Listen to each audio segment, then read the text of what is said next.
እድል ስትይ ምን አሰብኩ መሰለሽ? ወደፊት ምን ወልዳት ልጅ ሴት ሆነች ስሟን እድል ነው የምንላት። አዎ እድለኛ ስለሆንን፣ በዛ ላይ እሷ እንዳይፊት በችግር አትወለድም። ስለዚህ እድል መባል ትችላለች።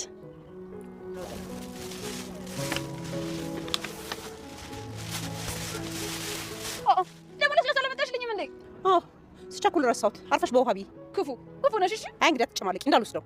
እሺ በቃ አልሳደብም፣ ዝም ብዬ እበላለሁ።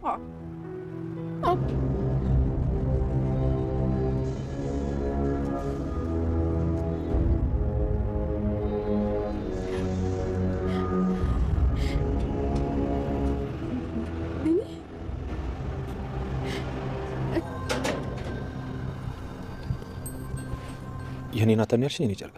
አዎ እኔም እኮ ያላንተ ህይወት የለኝም። ግን ምን ላድርግ? ሁኔታዎች ተስፋ አስቆረጡኝ። በጣም ደከመኝ። ይስተካከላል ብዬ እንዴት ልመን? እንዴት ልጽናና? ጠላታችን ማን እንደሆነ ሳናውቅ ብዙ ጠላት ኖረን። ግን እኔን ታምኛለሽ አይደል? አዎ ከራሴ በላይ የማምነው አንተን ነው። ስለዚህ ነው ሄጄ ነሽ። አብረን ካልተመለስን እኔም አንቺ መጽናናት አንችልም።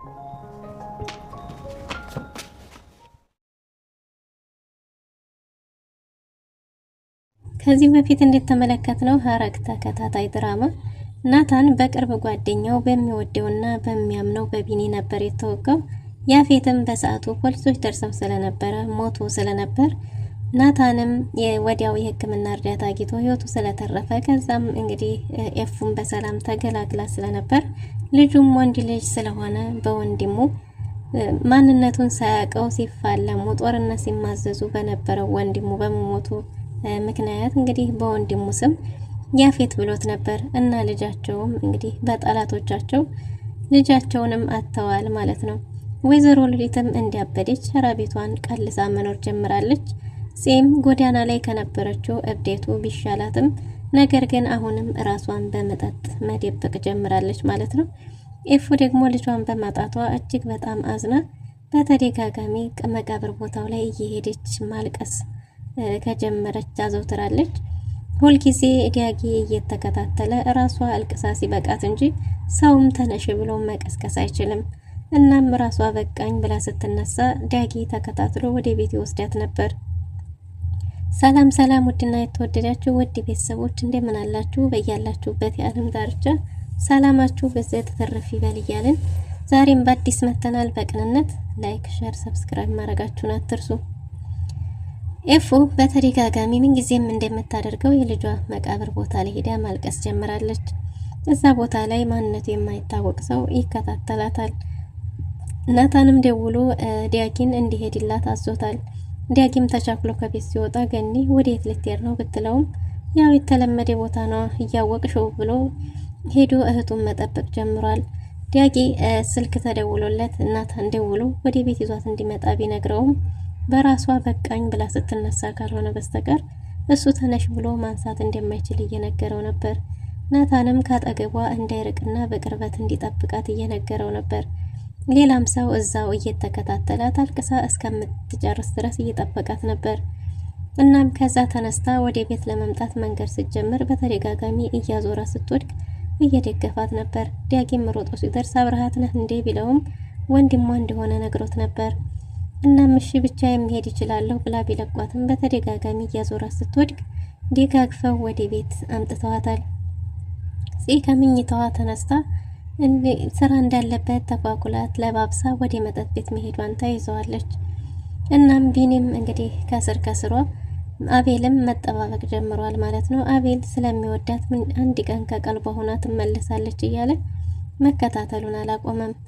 እናም እዚህም እንግዲህ ህይወት ድግግሞች ነው። የሰው ልጅ ሀዘን ደስታ የሚገጥሙ ይሄ የተፈጥሮ አንድ ህግ ነው። ፍቅሬን አጥቼ እንዲኩኝ እያለች ነበር። እናም ፍቅር የምን ፍቅር ወንድሜ ሊያሳጣኝ ነበር ትልና ግን ደግሞ መልሳ እዛው እሱኑ ማሰቧን አላቆመችም። እናም በጧቱ ተነስታ ቁርስ ብይ ቢሏትም አልበላም ብላለች።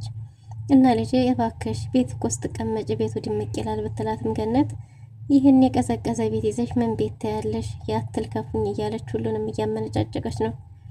ዲያጊ በፊት ጺን ከነፍሱ በላይ ቢወዳትም አሁን ግን እናቱን ስለምታመነጫጭቅበት እጅግ በጣም እየጠላት መጥቷል።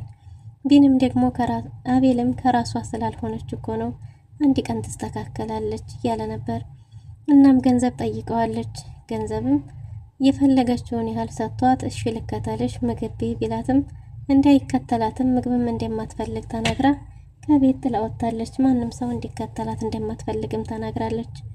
እናም ዘው እንግዲህ መጠጥ ቤት ቁጭ ብላ ገና በጊዜ በባዶ ሆዷ መጠጣቷን ተይዘዋለች። ጠጥታ በስካር መንፈስ ስትሆን አይኗ ላይ የሚመጣው ቢኒ ብቻ ነው። ቢኒ ተነሽ ወደ ቤት እንሂድ መጠጡ ይበቃሻል ሲላት፣ እሷም ደግሞ እሺ ጥለኸኝ የማትሄድ ከሆነ ወደ ቤት ካልሆነ የትም ቦታ ይዘኸኝ ሂድ እያለች ነበር። ግን ደግሞ ከስመመኗ ስትነቃ ፊት ለፊቷ ማንም ስላልነበረ የነበረው አስተናጋጁ ብቻ ነበር። ግራ ገብቶት ምን እያለች እንደሆነ እንደምን ሆነች ነው ሲላት፣ እሱንም አመነጫጭ አባረዋለች።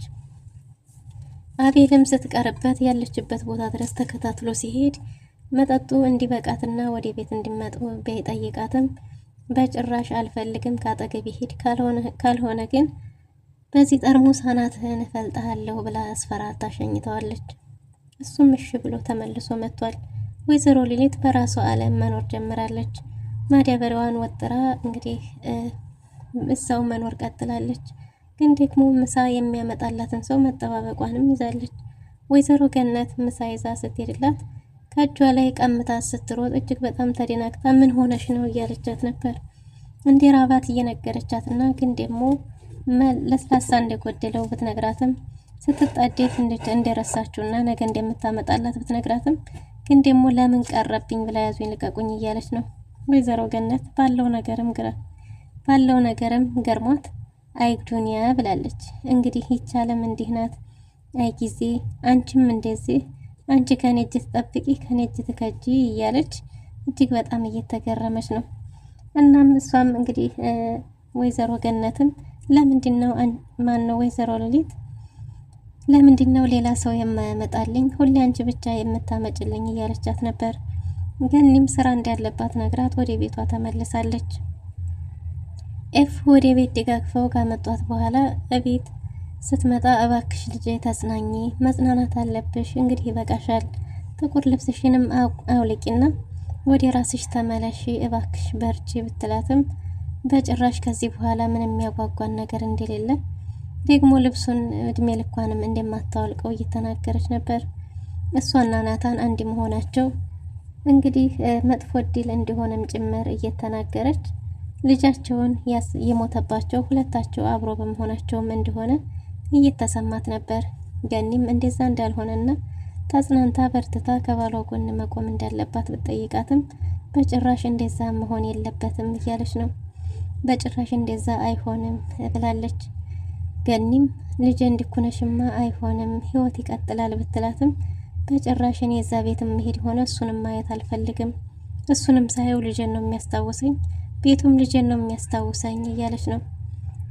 ናታንም ደውሎ ስለ ደህንነቷና ስለዚህ ቢጠይቅም ፂ እንዳልመጣችና ደግሞ ኤፉ እሱ መጥቶ ሊያወራት እንደሚገባ ማውራት እንዳለባቸው ነግረዋለች።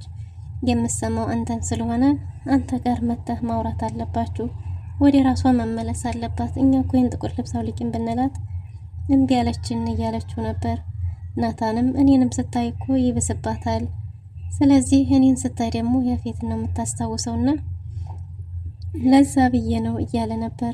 ገኒም መሸሽ መፍትሄ እንዲሆን እንዳልሆነና ተነጋግረው መፍትሄ ላይ መድረስ እንዳለባቸው ነግራው ነበር።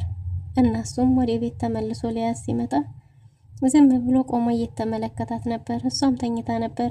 ገኒ ስትመጣ የኔ ልጅ መጣ እንዴ ብትለውም ድምጿ እንዳይሰማና እንዳትቀሰቅሳት ይገልና ፊቷት ነበር።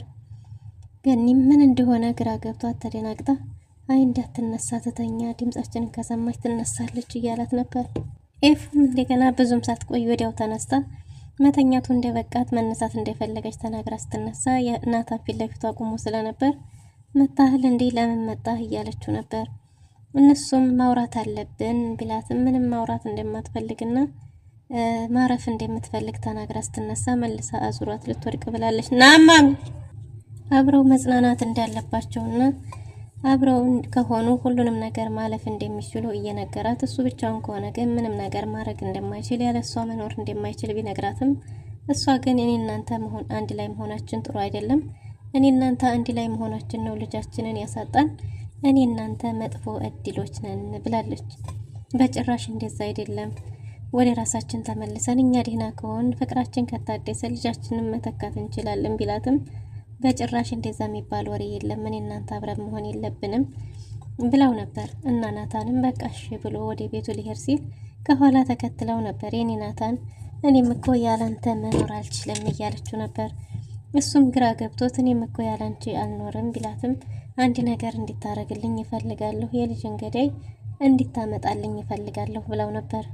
እሱም ሬሳውን እንደሚያመጣላት ቢነግራትም ሬሳውን እንደማትፈልግ በአካል ደህና ሆኖ መጥቶ ራሷ ፍርዱን መስጠት እንደምትፈልግ እየነገረችው ነበር።